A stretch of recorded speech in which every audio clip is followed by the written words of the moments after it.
ನಿಮ್ಮ favourite serials ಈಗ ಟಿವಿಗಿಂತ ಮುಂಚೆ ಸನ್ ನೆಕ್ಸ್ಟ್ ಆಪ್ ನಲ್ಲಿ ಜಾಲಿಯಾಗಿ ಎಲ್ಲರಿಗಿಂತ ಮುಂಚೆ ನೋಡಿ.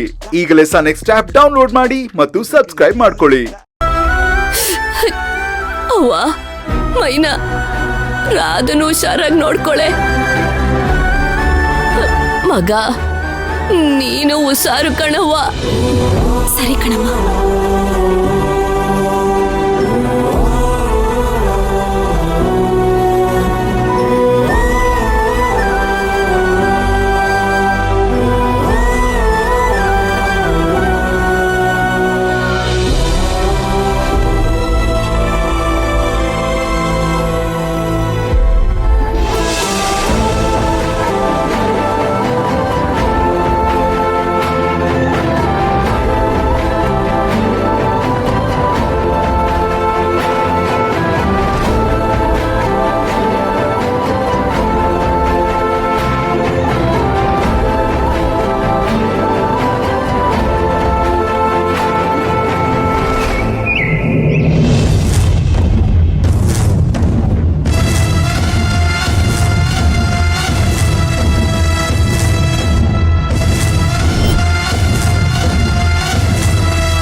ಏನು ಹೇಳ್ತಿದೀಯಾ?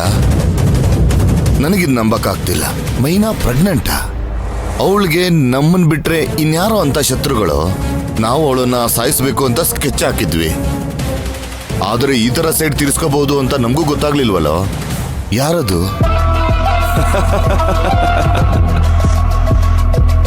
ಇದನ್ನೆಲ್ಲ ಯಾರು ಮಾಡಿದ್ದಾರೆ ಅಂತ ಅವಳಿಗೆ ಗೊತ್ತಿಲ್ವಂತೆ. ಅವಳಿಗೆ ಗೊತ್ತಿಲ್ವಾ? ಅದೇಗೆ? ಇದೆಲ್ಲ ಅವಳಿಗೆ ಪ್ರಜ್ಞೆ ಇಲ್ಲದೆ ಇರುವಾಗ ಆಗಿದೆಯಂತೆ.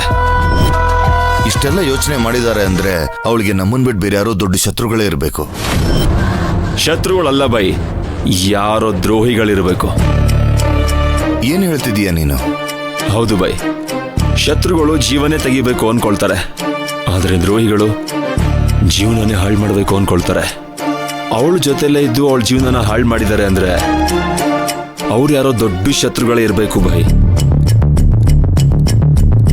ಯಾರಾಗಿರ್ಬೋದು? ನಮ್ಮ ಹತ್ರ ಬಾಲ ಬಿಚ್ಚಿದಂಗೆ ಬೇರೆ ಯಾರ ಹತ್ರ ದುರಹಂಕಾರ ತೋರಿಸಿರ್ತಾಳೆ. ಅವಳು ಕೊಬ್ಬು ಕರಗಿಸ್ಬೇಕು ಅಂತಾನೆ ಜೊತೆಲ್ಲ ಇದು ಸ್ಕೆಚ್ ಹಾಕಿದ್ದಾರೆ. ಇವಾಗ ನಮಗಿದೆಲ್ಲ ಯಾರು ಮಾಡಿದ್ರು, ಹೆಂಗ್ ಮಾಡಿದ್ರು ಇದ್ರ ಅವಶ್ಯಕತೆ ಇಲ್ಲ ಬೈ. ಆಗಿರೋ ವಿಷಯನ ಇಟ್ಕೊಂಡು ನಮ್ಮ ಬೇಳನ ಹೇಗೆ ಬೇಯಿಸ್ಕೊಬೇಕು ಅನ್ನೋದನ್ನ ಯೋಚನೆ ಮಾಡಬೇಕು. ಅದರಿಂದ ನಮ್ಗೇನೋ ಬೆನಿಫಿಟ್? ಇದಕ್ಕಿಂತ ಅವಕಾಶ ಬೇಕಾ ನಾವೀ ನಮ್ಮ ಪ್ರತಿಕಾರ ತೀರ್ಸ್ಕೊಳ್ಳೋದಿಕ್ಕೆ? ಒಬ್ರು ಇಬ್ರು ಅಲ್ಲ ಭೈ, 3 ಜನರ ಮೇಲೆ ಪ್ರತಿಕಾರ ತೀರ್ಸ್ಕೋಬಹುದು. ಮೊದಲನೇದು ನಮ್ಮ ಬಿಸ್ನೆಸ್ ಹಾಳು ಮಾಡಿರೋ ಮೈನಾ. ಎರಡನೇದು ಮೈನನ್ ಸಾಯಿಸ್ಬೇಕು ಅಂತ ಹೋದಾಗೆಲ್ಲ ನಮಗೆ ಅಡ್ಗಾಲ ಹಾಕಿ ನಿನ್ನ ಪೊಲೀಸ್ ಸ್ಟೇಷನ್ಗೆ ಹೋಗಾಗ ಮಾಡಿರೋ ಧ್ರುವ. ಇನ್ನು ಮೂರನೇದು ಗಾರ್ಮೆಂಟ್ಸ್ ಅಲ್ಲಿ ನನ್ನ ಇನ್ವಾಲ್ವ್ಮೆಂಟ್ನ ಸ್ವಲ್ಪನೇ ಕಮ್ಮಿ ಮಾಡಿ ಬಿಸ್ನೆಸ್ ಅಲ್ಲಿ ನನ್ನ ಡಮ್ಮಿ ಮಾಡಿ ನನ್ನ ನರ್ತನ ನಂಗೆ ಸಿಗದೆ ಇರೋ ಹಾಗೆ ಮಾಡಿರೋ ಪುಷ್ಪಕ್. ಹೇಗಾದ್ರೂ ಮಾಡಿ ಈ 3 ಜನ ಒಬ್ರಿಗೊಬ್ರು ಕಿತ್ತಾಡೋ ಹಾಗೆ ಮಾಡಬೇಕು. ಏನೋ ದಡ್ಡನ್ ತರ ಮಾತಾಡ್ತಾ ಇದೀಯ. ಆ ಮೈನಾ ಪ್ರೆಗ್ನೆಂಟ್ ಆಗಿರೋದಕ್ಕೂ ಈ 3 ಜನ ಕಿತ್ತಾಡೋದಕ್ಕೂ ಏನೋ ಸಂಬಂಧ? ಬೈ, ಮೈನನ ಧ್ರುವ ಮಾತ್ರ ಲವ್ ಮಾಡಿಲ್ಲ, ಪುಷ್ಪಕ್ ಲವ್ ಮಾಡಿದ್ದನ್ನೋ ವಿಷಯನ ಅಷ್ಟು ಬೇಗ ಮರ್ತು ಹೋಗ್ಬಿಟ್ರ? ಮೈನ ಪ್ರೆಗ್ನೆಂಟ್ ಆಗಿರೋದಕ್ಕೆ ಯಾರು ಕಾರಣ ಅನ್ನೋದು ಮೈನಾಗೂ ಗೊತ್ತಿಲ್ಲ. ಮೈನಾ ತನ್ನ ಪ್ರೆಗ್ನೆಂಟ್ ಆಗಿರೋದಕ್ಕೆ ಕಾರಣ ಯಾರು ಅಂತ ತನಗೆ ಗೊತ್ತಿಲ್ಲ ಅಂತ ಹೇಳಿದ್ರು ಪುಷ್ಪಕ್ ಅದನ್ನ ಧ್ರುವನೇ ಮಾಡಿರೋದು ಅನ್ಕೊಂಡಿದ್ದಾನೆ. ಪುಷ್ಪಕ್ ಈ ಧ್ರುವನ್ ಮೇಲೆ ಎಷ್ಟು ಕೋಪ ಇದೆ ಅಂತ ಇವತ್ತು ಫಂಕ್ಷನ್ ಇದ್ದೋರೇ ಸಾಕ್ಷಿ. ನಾವು ಮುಂಚೆ ಪುಷ್ಪಕ್ನ ಸಾಯಿಸಿ ಅದನ್ನ ಧ್ರುವನ್ ಮೇಲೆ ಹಾಕೋಣ ಅನ್ಕೊಂಡಿದ್ವಿ.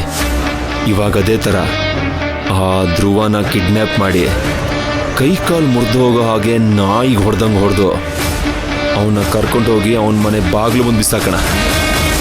ಆಬ್ವಿಯಸ್ಲಿ ಅವಾಗೆಲ್ಲರೂ ಅದನ್ನ ಪುಷ್ಪಕ್ಕೆ ಮಾಡಿರೋದು ಅನ್ಕೊಳ್ತಾರೆ.